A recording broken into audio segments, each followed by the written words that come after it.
Hello guys and welcome to this video where I'm going to be showing you how to set up your Amazon for Payoneer and your Payoneer account for Amazon and eBay.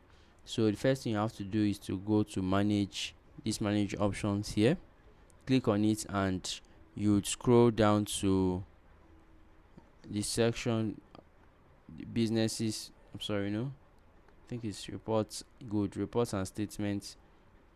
You can now for Amazon, if you want to get a good account statement, you can click on this.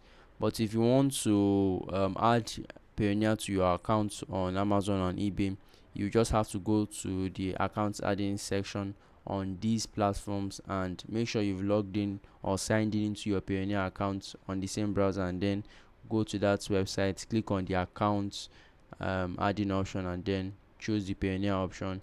Your details will be imported immediately and you can click or proceed to add details on that particular account, be it Amazon on eBay.